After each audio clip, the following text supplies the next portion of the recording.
በኢትዮጵያ ኦርቶዶክስ ተዋሕዶ ቤተክርስቲያን ያሉ ምእመናን ወይም አማኞች ሰው ደግሞ የሚያውቀው ሚካኤልን ነው፣ መንፈስ ቅዱስ ነው ያውቀው። ይሄ በጣም ነው የሚያሳዝን።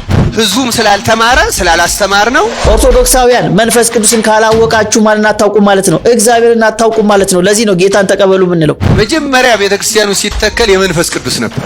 አያችሁ? ስለዚህ ኦርቶዶክሳውያን በራሳችሁ መምህር አውደ ምሕረት ላይ መንፈስ ቅዱስን አታውቁም ከተባላችሁ ማንን አታውቁም ማለት ነው? እግዚአብሔርን አታውቁም ማለት ነው። በሌሎቹ ምልጃ የማይሰረይ ኃጢአትን ክርስቶስ በሰማዕታት ይቅር ይላል። የኃጢአት ስርየትን መስጠት የሚችለው የማን ደም ነው? የኢየሱስ ደም ብቻ ነው። የልጁ የኢየሱስ ክርስቶስ ደም ከኃጢአት ሁሉ ያነጻናል ነው ያለው።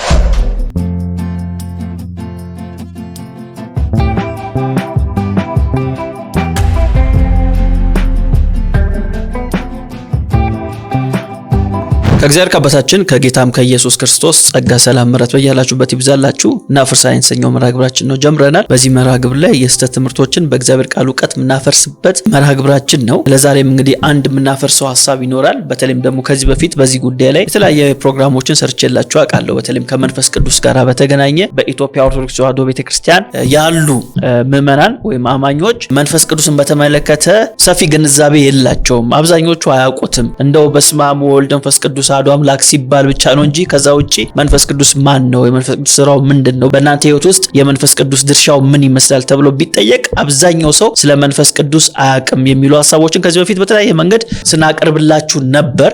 ዛሬም ደግሞ የራሷ የኦርቶዶክስ ቤተክርስቲያን መምህራን የነውነት ደግሞ እየመሰከሩ ይገኛሉ። በተለይም ደግሞ በዚህ ጉዳይ ላይ ጎላ ሚካኤል ተብሎ የሚታወቅ አለ አይደል? ወደዚህ ወደ ኢሚግሬሽን አካባቢ የኦርቶዶክስ ቤተክርስቲያን አለና የኦርቶዶክስ ቤተክርስቲያን ጎላ ሚካኤል ተብሎ ነው የሚታወቀው። እና ጎላ ሚካኤል ለምንድን ነው የተባለው ሲባል መጀመሪያ ቤተክርስቲያኑ የመንፈስ ቅዱስ ነበር። ሰው መንፈስ ቅዱስን ስለማያውቅ ወደዛ ቤተክርስቲያን አይሄድም። ካልሄደ ወደዛ ቤተክርስቲያን እንግዲህ ገንዘብ አያስገባም፣ ጧፍ አያመጣም፣ ሻማ አያመጣም፣ የተለያዩ ነገሮች ለቤተክርስቲያኒቱ መሰጠት የሚገባቸው ነገሮች አያደርግም ማለት ነው። በዚህ ምክንያት ምን አደረጉ? ቀሳውስቶቹ የሚካኤልን ታቦት አስገቡ ማለት ነው። የሚካኤልን ታቦት ሲያስገቡ ሰው ግልብጥ ብሎ መምጣት ጀመረ። በዚህ ምክንያት ጎላ ሚካኤል ከማን ጎላ?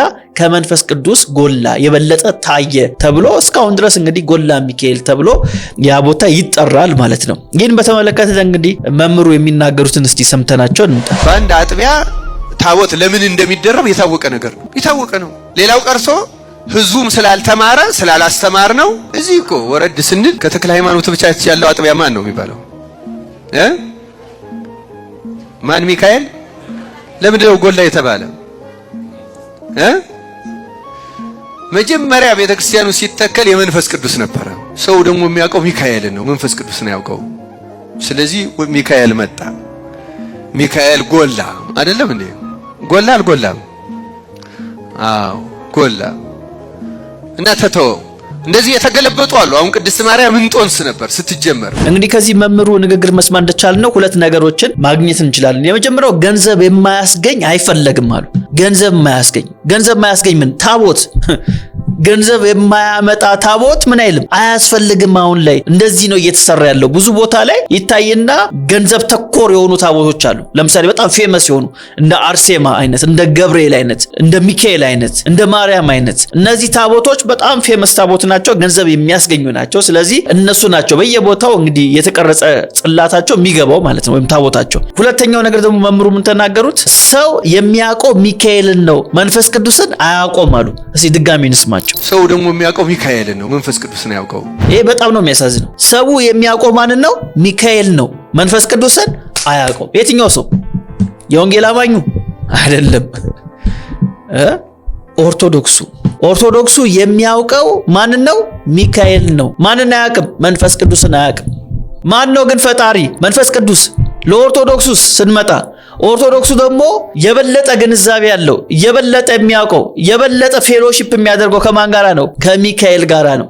በኦርቶዶክሱ እሳቤ አያችሁ ልዩነቱ።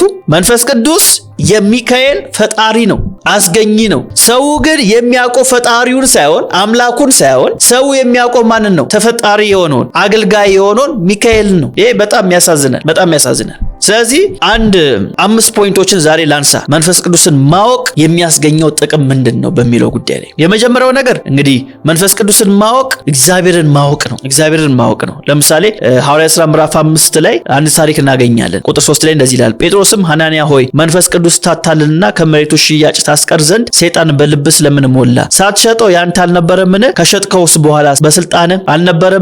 ይህን ነገር ስለምን በልብ አሰብክ? እግዚአብሔር እንጂ ሰውን አልዋሸም በማለት ይናገራል።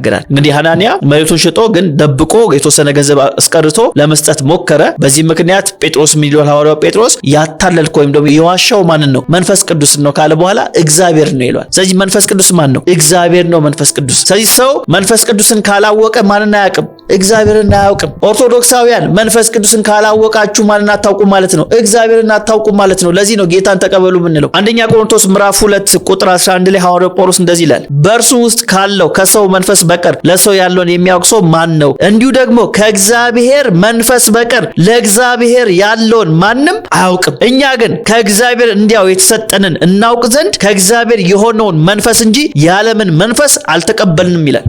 ስለዚህ እኛ የተቀበልነው ማን ነው? መንፈስ ቅዱስን። ስለዚህ መንፈስ ቅዱስን የተቀበለ ደግሞ ማንን ያውቃል? እግዚአብሔርን ያውቃል። ስለዚህ መንፈስ ቅዱስን ማወቅ ማንን ማወቅ ነው? እግዚአብሔርን ማወቅ ነው። መንፈስ ቅዱስን አንድ ሰው ካላወቀ ማንን አያውቅም ማለት ነው? እግዚአብሔርን አያውቅም ማለት ነው። ስለዚህ ሰው መንፈስ ቅዱስን ካላወቀ አምላክ የለሽ ነው፣ አምላክ የለውም ማለት ነው። አያችሁ? ስለዚህ ኦርቶዶክሳውያን በራሳችሁ መምህር አውደ ምሕረት ላይ መንፈስ ቅዱስን አታውቁም ከተባላችሁ ማንን አታውቁም ማለት ነው? እግዚአብሔርን አታውቁም ማለት ነው። አምላክ የላችሁም ማለት ነው። ለዚህ ነው ጌታን ተቀበሉ የምንለው። ስለዚህ የመጀመሪያው ጥቅም መንፈስ ቅዱስን ማወቅ እግዚአብሔርን ማወቅ ነው። ሁለተኛው ጥቅም መንፈስ ቅዱስን ማወቅ ኢየሱስ ክርስቶስን መረዳት ነው። መንፈስ ቅዱስን ማወቅ ማንነቱን መረዳት ነው። መረዳት ብቻ አይደለም፣ ኢየሱስ ክርስቶስን ጌታ ብሎ መመስከር ነው መንፈስ ቅዱስን ማወቅ። ለምሳሌ ሐዋርያው ጳውሎስ በአንደኛ ቆሮንቶስ መልእክቱ ምዕራፍ 12 ቁጥር 3 ላይ እንደዚህ ይላል፣ ስለዚህ ማንም በእግዚአብሔር መንፈስ ሲናገር ኢየሱስ የተረገመ ነው የሚል እንደሌለ በመንፈስ ቅዱስም ካልሆነ በቀር ኢየሱስ ጌታ ነው ሊል አንድ ስንኳ እንዳይችል አስታውቃቸዋለሁ ይላል። አያችሁ? ስለዚህ አንድ ሰው ኢየሱስ ጌታ ነው ብሎ መመስከር የሚችለው ለዛውም በመጥፎ ጊዜ ማለት ኢየሱስን እንድንክድ ሰዎች ባስገደዱን ጊዜ፣ ሰማዕትነት ያለበት ሕይወት ውስጥ እንድናልፍ አሕዛቦች ባስገደዱን ጊዜ አይ ኢየሱስ ክርስቶስን አልክድም፣ ኢየሱስ ክርስቶስ እኮ ጌታዬ ነው አዳኜ ነው ብለን እንድንመሰክር ድፍረቱን የሚሰጠን ማን ነው? መንፈስ ቅዱስ ነው። አያችሁ? መንፈስ ቅዱስን ካላወቅ ግን አልተቀበልኮ ማለት ነው። ካልተቀበልኮ ደግሞ ይህን ድፍረት ማግኘት አትችልም። ስለዚህ ሰው መንፈስ ቅዱስን ካወቀ ኢየሱስ ክርስቶስ ጌታ እንደሆነ መመስከር ይችላል ማለት ነው። መንፈስ ቅዱስን ካላወቀ ኢየሱስ ጌታ ነው ተብሎ ሲመሰከርለት ወዲያ ይላል፣ ይገፋል፣ አልፈልግም ይላል። አያችሁ? ስለዚህ መንፈስ ቅዱስን ማወቅ ኢየሱስ ክርስቶስ ጌታ መሆኑን መረዳት ነው። ሁለተኛው ጥቅም እሱ ነው። ሶስተኛው ጥቅምስ ምንድነው ከተባለ መንፈስ ቅዱስን ማወቅ ማለት ለኢየሱስ ክርስቶስ ብቻ ዝማሬን ማቅረብ፣ ለእግዚአብሔር ብቻ ዝማሬን ማቅረብ መቻል ነው። ኤፌሶን መልእክት ምዕራፍ 5 ላይ ሐዋርያው ጳውሎስ እንደዚህ ይላል ከቁጥር 18 ጀምሮ መንፈስ ይሙላባችሁ እንጂ በወይን ጠጅ አትስከሩ፣ ይህ ማባከን ነውና በመዝሙርና በዝማሬ በመንፈሳዊም ቅኔ እርስ በራሳችሁ ተነጋገሩ፣ ለጌታ በልባችሁ ተቀኙና ዘምሩ፣ ሁልጊዜ ስለ ሁሉ በጌታችን በኢየሱስ ክርስቶስ ስም አምላካችንና አባታችንን ስለ ሁሉ አመስግኑ ይላል። አያችሁ? ሲጀምር ምን ብሎ ነው? መንፈስ ይሙላባችሁ ብሎ ነው። መንፈስ የተሞላ ሰው ምንድነው የሚያደርገው ከተባለ የሚያቀርበው ዝማሬ ለማን ነው? ለእግዚአብሔር ብቻ ነው። የሚቀኘው ለማን ብቻ ነው? ለእግዚአብሔር ብቻ ነው። ምስጋናን የሚያቀርበው ለማን ነው? ለእግዚአብሔር ብቻ ነው። በጌታችን በኢየሱስ ክርስቶስ ስም። ይህን ማድረግ የሚችለው ማን ነው? መንፈስ ቅዱስን ያወቀ ሰው፣ በመንፈስ ቅዱስ የተሞላ ሰው። ሰው መንፈስ ቅዱስን ካላወቀስ ለማን ነው የሚዘምረው? ለፍጡራን ይዘምራል፣ ለገብርኤል ይዘምራል፣ ለሚካኤል ይዘምራል፣ ሰማዕታት ለሚባሉት ለጊዮርጊስ፣ ለአርሴማ እያለ ይዘምራል። አያችሁ? አሁን ኦርቶዶክሳውያን ልዩነታችን በደንብ እየተረዳችሁት ይመስለኛል። ሰው መንፈስ ቅዱስን ሲያውቅ በመንፈስ ቅዱስ ሲሞላ የሚያቀርበው ቅኔ፣ የሚያቀርበው ምስጋና፣ የሚያቀርበው መንፈሳዊ መስዋዕት ለእግዚአብሔር ብቻ ነው የሚያቀርበው። መስዋዕቱን የሚጋራው ሌላ አካል አይኖርም። አያችሁ? መንፈስ ይሙላባችሁ ካለ በኋላ ምንድነው የሚለን? በመዝሙርና በዝማሬ በመንፈሳዊ ቅኔ እርስ በራሳችሁ ተነጋገሩ፣ ለጌታ በልባችሁ ተቀኙና ዘምሩ። ለማ? ለጌታ መዘመር የሚችለው ማን ነው? በመንፈስ የተሞላ ሰው ብቻ ወይም ደግሞ መንፈስ ቅዱስን አውቆ ከመንፈስ ቅዱስ ጋር ህብረት ያለው ሰው ብቻ ነው ለጌታ መዘመር የሚችለው። መንፈስ ቅዱስን የማያውቅ ከመንፈስ ቅዱስ ጋር ህብረት የሌለው ሰው ደግሞ ለፈለገው ይዘምራል። ምን ችግር አለው ይላል። ለገብርኤልም ይዘምራል፣ ለሚካኤልም ይዘምራል፣ ለአዌም ይዘምራል፣ ለሁሉ ይዘምራል። ስለዚህ መንፈስ ቅዱስን የማወቅ ጥቅሙ ምንድነው ከተባለ ለጌታ እንድንዘምር፣ ለእግዚአብሔር ብቻ ቅኔ እንድንቀኝ፣ እርሱንም ብቻ እንድናመሰግን እንሆናለን ማለት ነው። ይሄ ሌላኛው መንፈስ ቅዱስን የማወቅ ጥቅም ነው። አንድ ደግሞ እንጨምር። መንፈስ ቅዱስን የማወቅ ጥቅም ምንድነው ከተባለ አራተኛ ላይ የምናነሳው ደግሞ ጸሎትን በተመለከተ እንድንጸልይ የሚያግዘን የሚረዳን ማን ነው ከተባለ መንፈስ ቅዱስ ነው። ሐዋርያው ጳውሎስ በዚህ በሮሜ መልእክቱ ምዕራፍ 8 ከቁጥር 26 ጀምሮ እንደዚህ በማለት ይናገራል። እንዲሁም ደግሞ መንፈስ ድካማችንን ያግዛል፣ እንዴት እንድንጸልይ እንደሚገባን አናውቅምና፣ ነገር ግን መንፈስ ራሱ በማይነገር መቃተት ይማልድልናል ይላል። አያችሁ፣ እኛ ደካሞች ነን፣ እንዴት መጸለይ እንደሚገባን አናውቅም። ግን መንፈስ ቅዱስን ካወቅን፣ መንፈስ ቅዱስን ከተቀበል፣ መንፈስ ቅዱስ በእኛ ውስጥ ከሆነ ያግዘናል። ምንድነው የሚያግዘን? ጸሎት፣ እንዴት መጸለይ እንዳለብን እንደ እግዚአብሔር ፍቃድ መጸለይ እንድንችል ያግዘናል፣ ይረዳናል። መንፈስ ቅዱስን ሰው ካላወቀስ መጸለይ አይችልም። ለዛ ነው አብዛኛው ኦርቶዶክሳዊ የጸሎት መጽሐፍ ይዞ የሚጸልየው። ለምን ከተባለ መጸለይ ስለማይችል። የሆነ ሰው ጽፎለት የሰጠውን፣ የሆነ ሰው ደርሶ የሰጠውን ቆሞ ምን ያደርጋል? ያነባል ማለት ነው። ለምን? መንፈስ ቅዱስን አልተቀበለም፣ መንፈስ ቅዱስን አያውቅም። ስለዚህ ሊያግዙ አይችልማ። ያልተቀበልከው ነገር አያግዝም፣ ያላወቅከው ነገር አይረዳም።